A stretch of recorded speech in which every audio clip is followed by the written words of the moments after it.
Welcome to the Locked Room. Stories from the golden age of mystery and crime, detection, fiction. I'm Mardell, and our story this week features the return of that French detective Eugène Valmont in The Clue of the Silver Spoons by Robert Barr.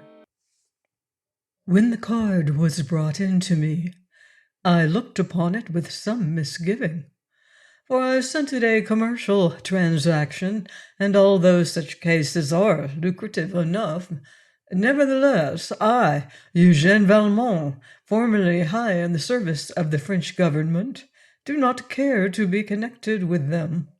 They usually pertain to sordid business affairs, presenting little that is of interest to a man who, in his time, has dealt with the subtle questions of diplomacy upon which the welfare of nations sometimes turned.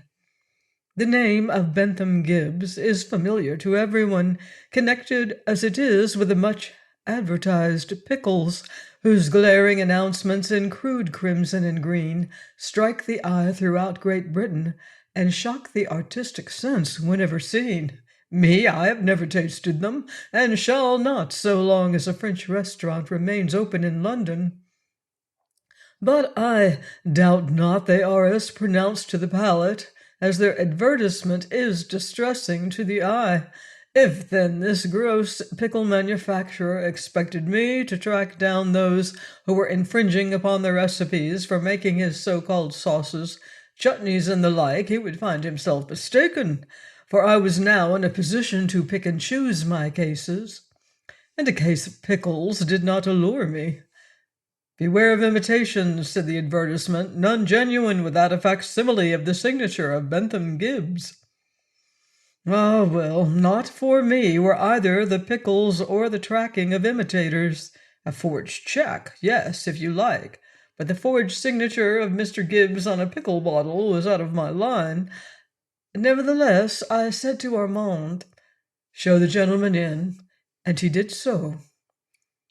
To my astonishment, there entered a young man, quite correctly dressed, in the dark frock coat, faultless waistcoat, and trousers that proclaimed a Bond Street tailor. When he spoke, his voice and language were those of a gentleman. "Monsieur Valmont?" he inquired.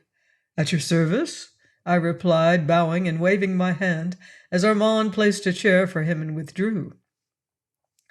"I am a barrister with chambers in the Temple," began Mr. Gibbs, "and for some days a matter has been troubling me, about which I have now come to seek your advice, your name having been suggested by a friend in whom I confided." "Am I acquainted with him?" I asked. "I think not," replied Mr. Gibbs. "He also is a barrister with chambers in the same building as my own. Lionel Dacre is his name." "I never heard of him." "Very likely not. Nevertheless, he recommended you as a man who could keep his own counsel. And if you take up this case, I desire the utmost secrecy preserved, whatever may be the outcome." I bowed, but made no protestation. Secrecy is a matter of course with me. The Englishman paused for a few moments as if he expected fervent assurances, then went on with no trace of disappointment on his countenance at not receiving them. "On the night of the 23rd, I gave a little dinner to 6 friends of mine in my own rooms. I may say that, so far as I am aware, they are all gentlemen of unimpeachable character. On the night of the dinner, I was detained later than I expected at a reception, and in driving to the Temple was still further delayed by a block of traffic in Piccadilly, so that when I arrived at my chambers there was barely time for me to dress and receive my guests. My man, Johnson, had everything laid out ready for me in my dressing-room, and as I passed through it, I hurriedly flung off the coat I was wearing and carelessly left it hanging over the back of a chair in the dining-room, where neither Johnson nor myself noticed it until my attention was called to it after the dinner was over and everyone rather jolly with wine. This coat contains an inside pocket. Usually, any frock coat I wear at an afternoon reception has not an inside pocket, but I had been rather on the rush all day. My father is a manufacturer whose name may be familiar to you, and I am on the director's board of his company. On this occasion, I took a cab from the city to the reception I spoke of, and had not time to go and change at my rooms. The reception was a somewhat bohemian affair, extremely interesting, of course, but not too particular as to costume, so I went as I was. In this inside pocket rested a thin package, composed of 2 pieces of cardboard, and between them rested 5 20-pound Bank of England notes, folded lengthwise, held in place by an elastic rubber band. I had thrown the coat across the chair back in such a way that the inside pocket was exposed, leaving the ends of the notes plainly recognizable. Over the coffee and cigars, one of my guests laughingly called attention to what he termed my vulgar display of wealth, and Johnson, in some confusion at having neglected to put away the coat, now picked it up and took it to the reception room, where the wraps of my guests lay about promiscuously. He should, of course, have hung it up in my wardrobe, but he said afterwards he thought it belonged to the guest who had spoken. You see, Johnson was in my dressing-room when I threw my coat on the chair in the corner while making my way thither, and I suppose he had not noticed the coat in the hurry of arriving guests.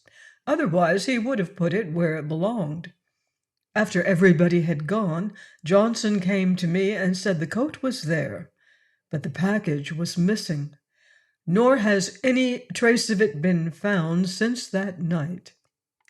The dinner was fetched in from outside, I suppose. Yes. How many waiters served it? 2, and they are men who have often been in my employ on similar occasions, but apart from that they had left my chambers before the incident of the coat happened. Neither of them went into the reception-room, I take it? No, I am certain that not even suspicion can attach to either of the waiters. Your man Johnson has been with me for years. He could easily have stolen much more than the £100, if he had wished to do so, but I have never known him to take a penny that did not belong to him. Will you favor me with the names of your guests, Mr. Gibbs? Viscount Stern sat at my right hand, and at my left Lord Templemere, Sir John Sanclair next to him, and Angus McKellar next to Sanclair. After Viscount Stern was Lionel Dacre, and at his right Vincent Innes. On a sheet of paper I had written the names of the guests, and noted their places at the table. Which guest drew your attention to the money? Lionel Dacre. Is there a window looking out from the reception room? 2 of them. Were they fastened on the night of the dinner party? I could not be sure. Very likely Johnson would know. You are hinting at the possibility of a thief coming in through a reception-room window while we were somewhat noisy over our wine. I think such a solution highly improbable. My rooms are on the 3rd floor, and a thief would scarcely venture to make an entrance when he could not but know there was a company being entertained. Besides this, the coat was there less than an hour, and it appears to me that whoever stole those notes knew where they were. That seems reasonable, I had to admit. Have you spoken to anyone of your loss?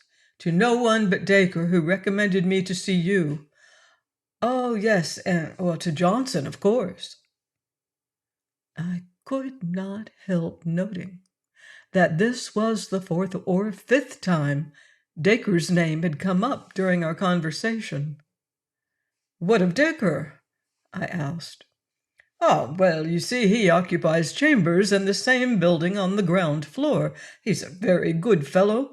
We are by way of being firm friends. Then it was he who had called attention to the money, so I thought he should know the sequel. How did he take your news? Well, now that you call attention to the fact, he seemed slightly troubled. I should like to say, however, that you must not be misled by that. Lionel Dacre could no more steal than he could lie. Did he show any surprise when you mentioned the theft?" Bentham Gibbs paused a moment before replying, knitting his brows in thought. "No," he said at last, "and, come to think of it, it appeared as if he had been expecting my announcement. Doesn't that strike you as rather strange, Mr. Gibbs? Really, my mind is in such a whirl, I don't know what to think. But it's perfectly absurd to suspect Dacre. If you knew the man, you would understand what I mean. He comes of an excellent family, and he is— Oh, he's Lionel Dacre, and when you have said that, you have made any suspicion absurd. I suppose you caused the rooms to be thoroughly searched. The packet didn't drop out and remain unnoticed in some corner. No, Johnson and myself examined every inch of the premises. Have you got the numbers of the notes? Yes, I got them from the bank next morning. Payment was stopped, and so far not one of the 5 has been presented. Of course, one or more may have been cashed at some shop, but none have been offered to any of the banks. A 20-pound note is not accepted without scrutiny, so the chances are the thief may find some difficulty in disposing of them. Well, as I told you, I don't mind the loss of the money at all. It is the uncertainty, it is the uneasiness caused by the incident which troubles me. You will comprehend how little I care about the notes when I say that if you are good enough to interest yourself in this case, I shall be disappointed if your fee does not exceed the amount I have lost." Mr. Gibbs rose as he said this, and I accompanied him to the door, assuring him that I should do my best to solve the mystery. Whether he sprang from pickles or not, I realized he was a polished and generous gentleman who estimated the services of a professional expert like myself at their true value.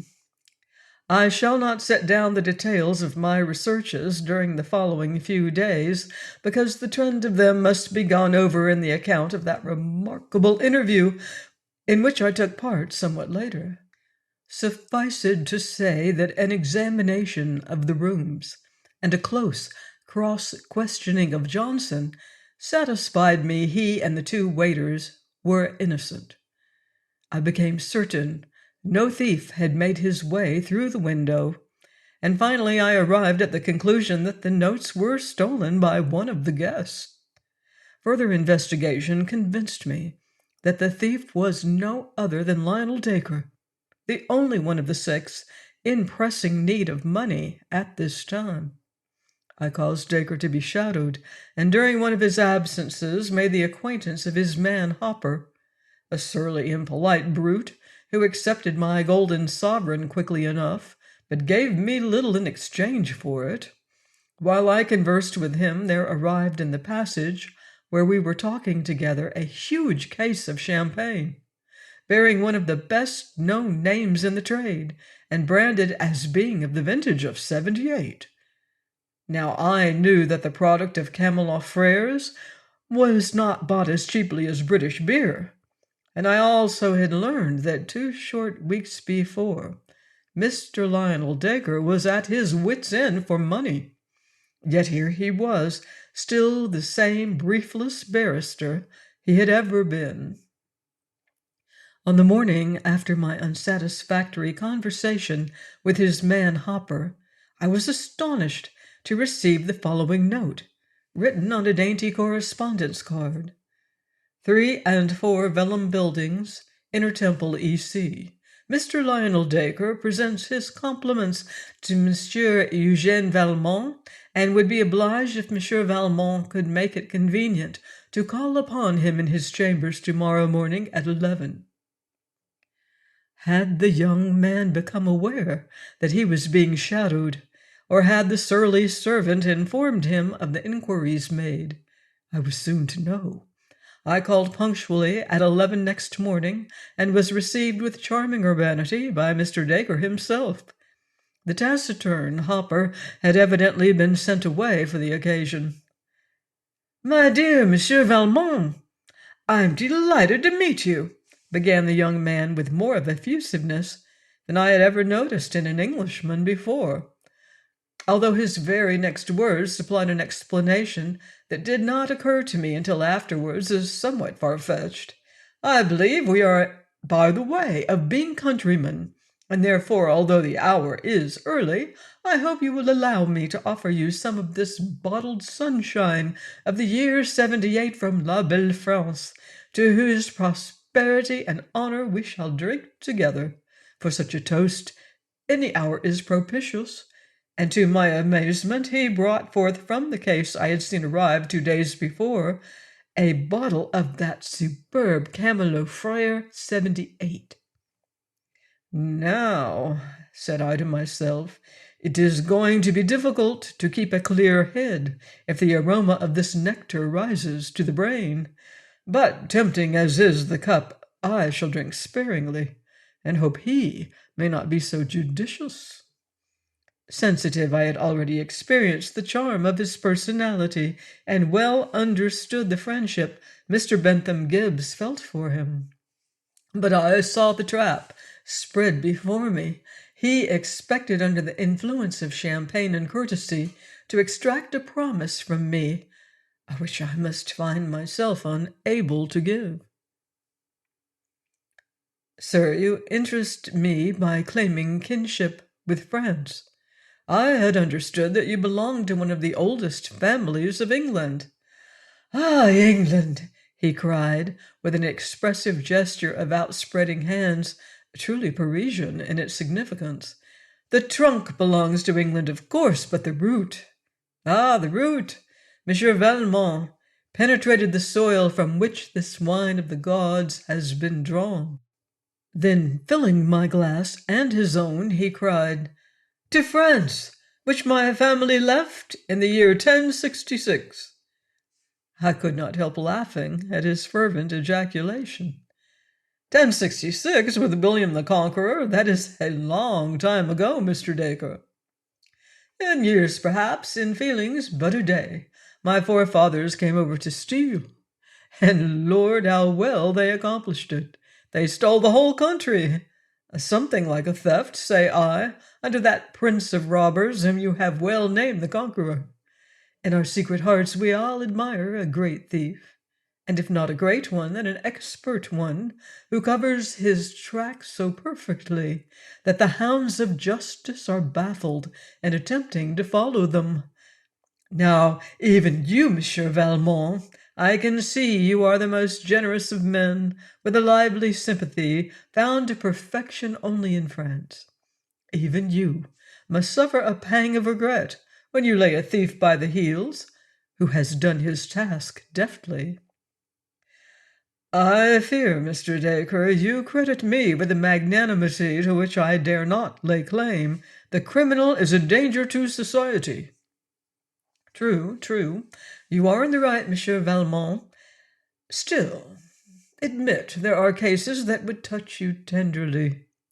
For example, a man ordinarily honest, a great need, a sudden opportunity. He takes that of which another has abundance, and he nothing. What then, Monsieur Valmont? Is the man to be sent to perdition for a momentary weakness? His words astonished me. Was I on the verge of hearing a confession? It almost amounted to that already. Mr. Dacre, I said, I cannot enter into the subtleties you pursue. My duty is to find the criminal. Again I say, you are in the right, Monsieur Valmont, and I am enchanted to find so sensible a head on French shoulders. Although you are a more recent arrival, if I may say so, than myself, you nevertheless already give utterance to sentiments which do honor to England. It is your duty to hunt down the criminal. Very well. In that I think I can aid you, and thus have taken the liberty of requesting your attendance here this morning. Let me fill your glass again, Monsieur Valmont. No more, I beg of you, Mr. Dacre. What? Do you think the receiver is as bad as the thief? I was so taken aback by this remark that I suppose my face showed the amazement within me. But the young man merely laughed with apparently free-hearted enjoyment, poured some wine into his own glass, and tossed it off. Not knowing what to say, I changed the current of conversation. Mr. Gibbs said you had been kind enough to recommend me to his attention. May I ask how you came to hear of me? Ah, who has not heard of the renowned Monsieur Valmont? And as he said this, for the first time there began to grow a suspicion in my mind that he was chaffing me, as it is called in England, a procedure which I cannot endure. Indeed, if this gentleman practised such a barbarism in my own country, he would find himself with a duel on his hands before he had gone far. However, the next instant his voice resumed its original fascination, and I listened to it as to some delicious melody. I need only mention my cousin, Lady Gladys Dacre, and you will at once understand why I recommended you to my friend. The case of Lady Gladys, you will remember, required a delicate touch, which is not always to be had in this land of England, except when those who possess the gift do us the honor to sojourn with us. I noticed that my glass was again filled, and bowing in acknowledgment of his compliment, I indulged in another sip of the delicious wine.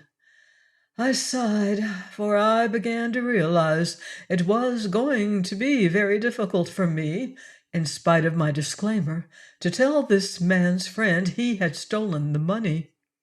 All this time he had been sitting on the edge of the table, while I occupied a chair at its end. He sat there in careless fashion, swinging a foot to and fro. Now he sprang to the floor and drew up a chair, placing on the table a blank sheet of paper. Then he took from the mantel-shelf a packet of letters, and I was astonished to see they were held together by 2 bits of cardboard and a rubber band similar to the combination that had contained the folded banknotes. With great nonchalance he slipped off the rubber band, threw it and the pieces of cardboard on the table before me, leaving the documents loose to his hand. "Now, Monsieur Valmont," he cried jauntily, "you have been occupied for several days on this case, the case of my dear friend Bentham Gibbs, who is one of the best fellows in the world." "He said the same of you, Mr. Dacre." "I'm gratified to hear it. Would you mind letting me know to what point your researches have led you?" "They have led me in a direction rather than to a point." "Ah, in the direction of a man, of course." "Certainly." "Who is he?" "Will you pardon me if I decline to answer this question at the present moment?" "That means you are not sure." "It may mean, Mr. Dacre, that I am employed by Mr. Gibbs and do not feel at liberty to disclose the results of my quest without his permission." "But Mr. Bentham Gibbs and I are entirely at one in this matter. Perhaps you are aware that I am the only person with whom he has discussed the case, besides yourself." "That is undoubtedly true, Mr. Dacre. Still, you see the difficulty of my position." "Yes, I do, and so shall press you no further. But I also have been studying the problem, in a purely amateurish way, of course. You will perhaps express no disinclination to learn whether or not my deductions agree with yours." "None in the least. I should be very glad to know the conclusion at which you have arrived. May I ask you if you suspect anyone in particular?" "Yes, I do." "Will you name him?" "No.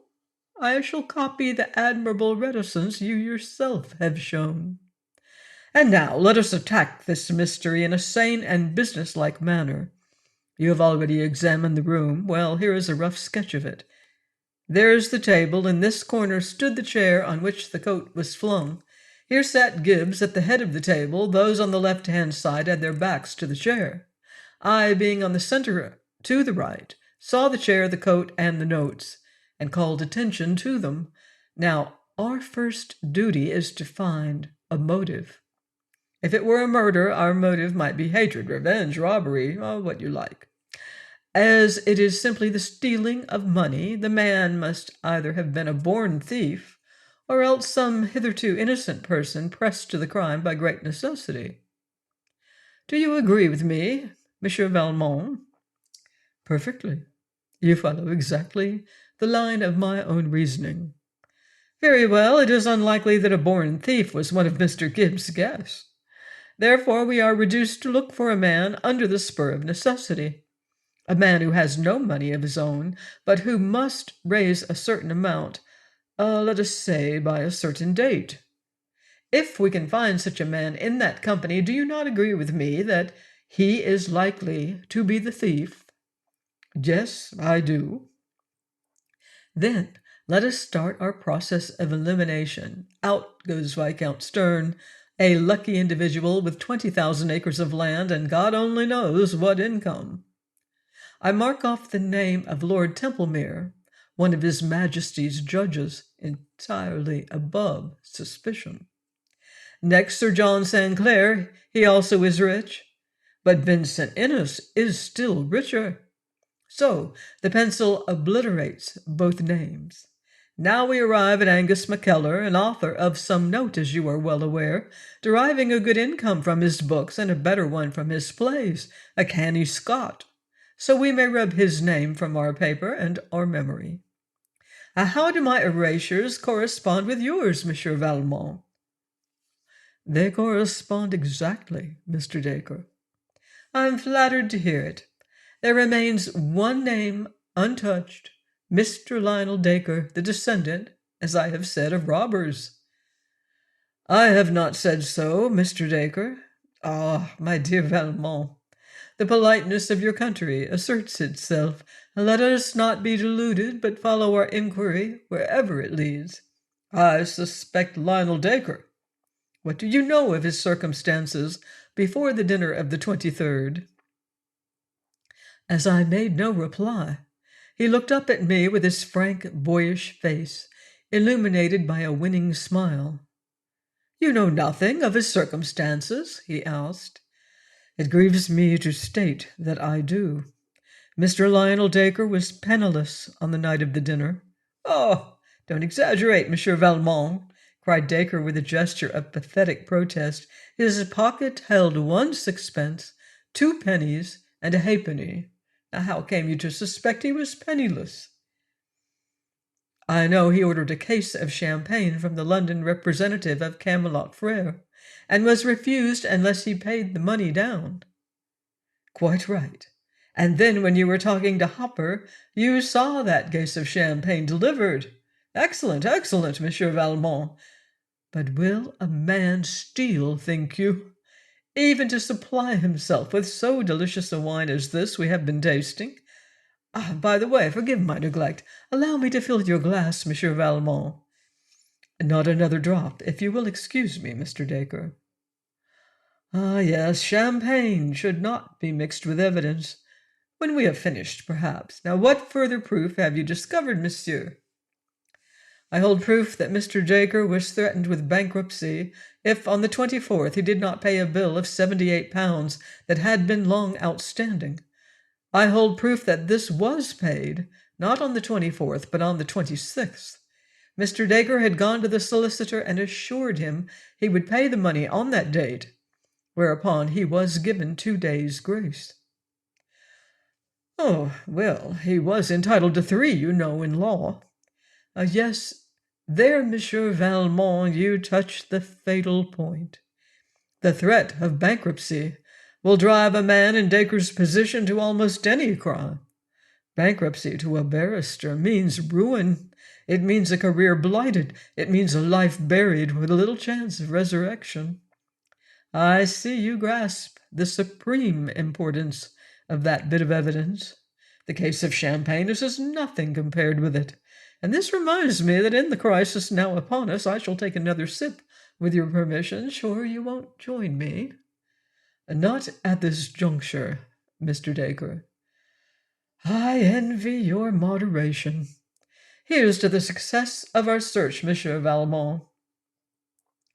I felt sorry for the gay young fellow, as with smiling face he drank the champagne. "Now, monsieur," he went on, "I am amazed to learn how much you have discovered. Really, I think tradespeople, solicitors and all, should keep better guard on their tongues than they do. Nevertheless, these documents at my elbow, which I expected would surprise you, are merely the letters and receipts. Here is the communication from the solicitor threatening me with bankruptcy. Here is his receipt, dated the 26th. Here is the refusal of the wine merchant, and here is his receipt for the money. Here are smaller bills, liquidated. With my pencil we will add them up. 78 pounds. The principal debt bulks large. We add the smaller items, and it reaches a total of 93 pounds, 7 shillings, and 4 pence. Let us now examine my purse. Here is a 5-pound note. There is a golden sovereign. I now count out and place on the table 12 and 6 pence in silver and 2 pence in coppers. The purse thus becomes empty. Let us add the silver and copper to the amount on the paper. Do my eyes deceive me, or is the sum exactly 100 pounds? There is your money fully accounted for. Pardon me, Mr. Dacre, I said, but I observe a sovereign resting on the mantelpiece. Dacre threw back his head and laughed with greater heartiness than I had yet known him to indulge in during our short acquaintance. By Jove, he cried, you've got me there. I've forgotten entirely about that pound on the mantelpiece, which belongs to you. To me? Impossible. It does, and cannot interfere in the least with our century calculation. That is the sovereign you gave to my man Hopper, who, knowing me to be hard-pressed, took it and shamefacedly presented it to me, that I might enjoy the spending of it. Hopper belongs to our family, or the family belongs to him. I'm never sure which. You must have missed him in the deferential bearing of a manservant in Paris, yet he is true gold, like the sovereign you bestowed upon him, and he bestowed upon me. Now, here, monsieur, is the evidence of the theft, together with the rubber band and 2 pieces of cardboard. Ask my friend Gibbs to examine them minutely. They are all at your disposition, monsieur, and thus you learn how much easier it is to deal with the master than with the servant. All the gold you possess would not have wrung these incriminating documents from old Hopper. I was compelled to send him away to the West End an hour ago, fearing that in his brutal British way he might assault you if he got an inkling of your mission. Mr. Dacre, said I slowly, you have thoroughly convinced me. I thought I would, he interrupted with a laugh, that you did not take the money. Oh, well, this is a change of wind, surely. Many a man has been hanged on a chain of circumstantial evidence much weaker than this, which I have exhibited to you. Don't you see the subtlety of my action? 99 persons in 100 would say, oh, no man could be such a fool as to put Valmont on his own track, and then place in Valmont's hands such striking evidence. But there comes in my craftiness. Of course, the rock you run up against will be Gibbs' incredulity. The first question he will ask you may be this: why did not Dacre come and borrow the money from me? Now there you find a certain weakness in your chain of evidence. I knew perfectly well that Gibbs would lend me the money, and he knew perfectly well that if I were pressed to the wall, I should ask him. Mr. Dacre, said I, you have been playing with me. I should resent that with most men, but whether it is your own genial manner or the effect of this excellent champagne, or both together, I forgive you. But I am convinced of another thing. You know who took the money. I don't know, but I suspect. Will you tell me whom you suspect? That would not be fair, but I shall now take the liberty of filling your glass with champagne. I am your guest, Mr. Dacre. Admirably answered, monsieur, he replied, pouring out the wine. And now I offer you a clue. Find out all about the story of the silver spoons. The story of the silver spoons? What silver spoons? That is to the point. Step out of the Temple into Fleet Street. Seize the first man you meet by the shoulder. and ask him to tell you about the silver spoons. There are but 2 men and 2 spoons concerned. When you learn who those 2 men are, you will know that one of them did not take the money, and I give you my assurance that the other did. You speak in mystery, Mr. Dacre. But certainly, for I am speaking to Monsieur Eugène Valmont. I echo your words, sir. Admirably answered. You put me on my mettle, and I flatter myself that I see your kindly drift. You wish me to solve the mystery of this stolen money, sir. You do me honor, and I drink to your health. To yours, monsieur, said Lionel Dacre, and thus we drank and parted. On leaving Mr. Dacre, I took a hansom to a café in Regent Street, which is a passable imitation of similar places of refreshment in Paris. There, calling for a cup of black coffee, I sat down to think. The clue of the silver spoons. He had laughingly suggested that I should take by the shoulders the first man I met and ask him what the story of the silver spoons was. This course naturally struck me as absurd, as he doubtless intended it to seem absurd. Nevertheless, it contained a hint. I must ask somebody, and that the right person, to tell me the tale of the silver spoons. Under the influence of the black coffee, I reasoned it out in this way. On the night of the 23rd, one of the 6 guests there present stole £100, but Dacre had said that an actor in the silver spoon episode was the actual thief. That person, then, must have been one of Mr. Gibbs' guests at the dinner of the 23rd. Probably 2 of the guests were the participants in the silver spoon comedy, but be that as it may, it followed that one at least of the men around Mr. Gibbs' table knew the episode of the silver spoons. Perhaps Bentham Gibbs himself was cognizant of it. It followed, therefore, that the easiest plan was to question each of the men who partook of that dinner, yet if only one knew about the spoons, well, that one must also have some idea that these spoons formed the clue which attached him to the crime of the 23rd, in which case he was little likely to divulge what he knew to an entire stranger. Of course, I might go to Dacre himself and demand the story of the silver spoons, but this would be a confession of failure on my part, and I rather dreaded Lionel Dacre's hearty laughter when I admitted that the mystery was too much for me. Besides this, I was very well aware of the young man's kindly intentions towards me. He wished me to unravel the coil myself, and so I determined not to go to him except as a last resort. I resolved to begin with Mr. Gibbs, and finishing my coffee, I got again into a hansom and drove back to the Temple. I found Bentham Gibbs in his room, and after greeting me, his first inquiry was about the case. "How are you getting on?" he asked. "I think I'm getting on fairly well," I replied, "and expect to finish in a day or 2, if you will kindly tell me the story of the silver spoons." "The silver spoons?"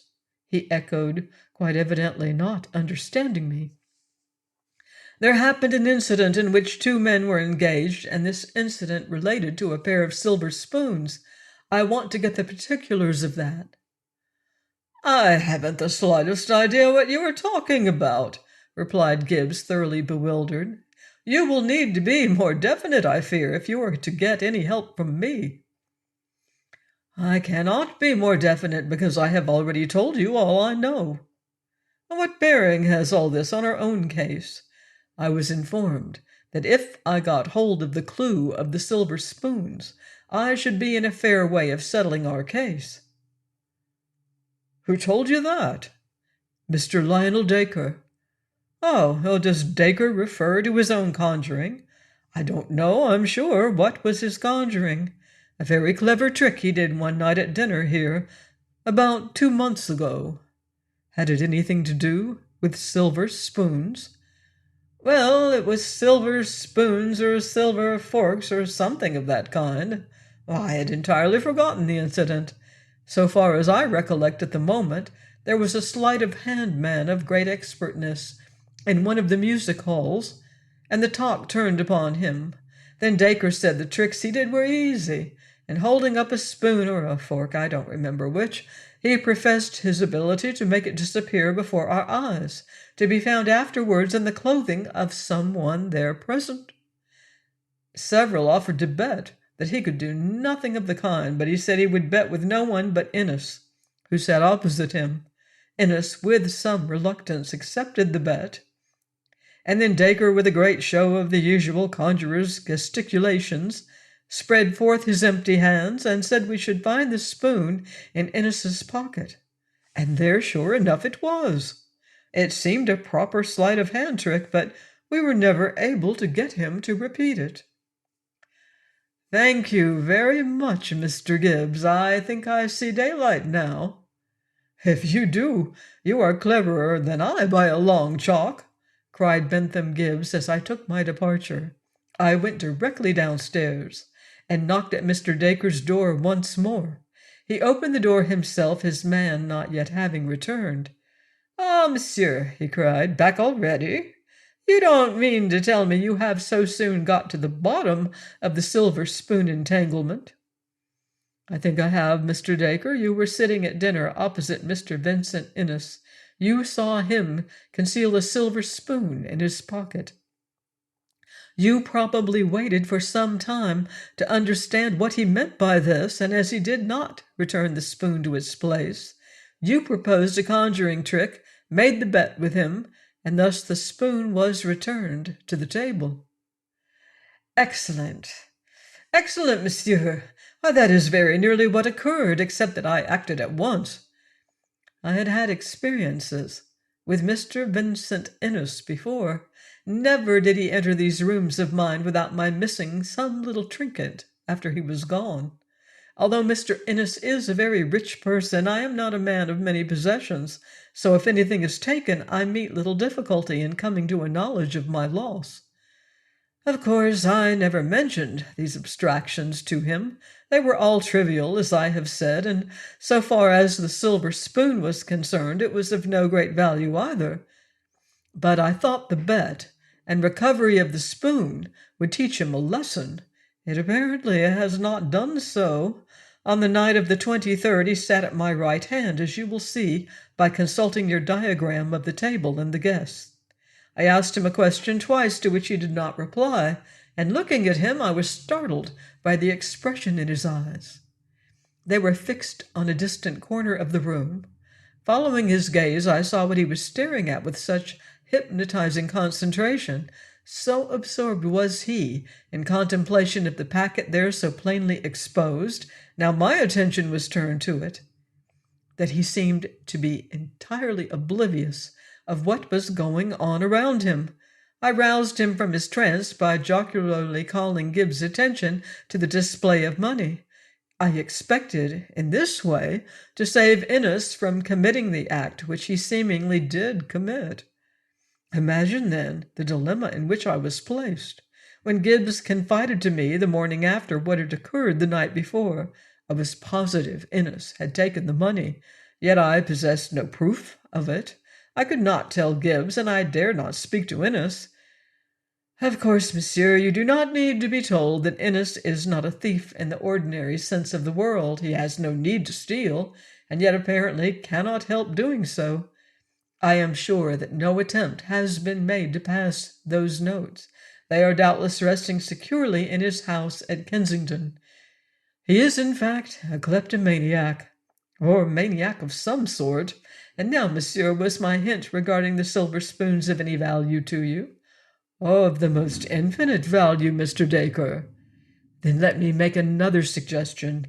I leave it entirely to your bravery, a bravery which I confess I do not myself possess. Will you take a hansom, drive to Mr. Innes's house on the Cromwell Road, confront him quietly, and ask for the return of the packet? I am anxious to know what will happen. If he hands it to you, as I expect he will, then you must tell Mr. Gibbs the whole story. Mr. Dacre, your suggestion shall be immediately acted upon, and I thank you for your compliment to my courage. I found that Mr. Innes inhabited a very grand house, After a time he entered the study on the ground floor to which I had been conducted. He held my card in his hand and was looking at it with some surprise. "I think I have not the pleasure of knowing you, Monsieur Valmont," he said courteously enough. "No, I ventured to call on a matter of business. I was once investigator for the French government, and now am doing private detective work here in London." "Ah, and how is that supposed to interest me? There is nothing that I wish investigated. I did not send for you, did I?" "No, Mr. Innes, I merely took the liberty of calling to ask you to let me have the package you took from Mr. Bentham Gibbs' frock coat on the night of the 23rd. "Ah, he wishes it returned, does he?" "Yes." Mr. Innes calmly walked to a desk, which he unlocked and opened, displaying a veritable museum of trinkets of one sort and another. Pulling out a small drawer, he took from it the packet containing the 5 20-pound notes. Apparently it had never been opened. With a smile, he handed it to me. "You will make my apologies to Mr. Gibbs for not returning it before. Tell him I have been unusually busy of late." "I shall not fail to do so," said I with a bow. "Thanks so much. Good morning, Monsieur Valmont." "Good morning, Mr. Innes." And so I returned the packet to Mr. Bentham Gibbs, who pulled the notes from between their pasteboard protection and begged me to accept them. Join me next time for more mystery and suspense here on The Locked Room. In the meantime, beware of footsteps in the dark.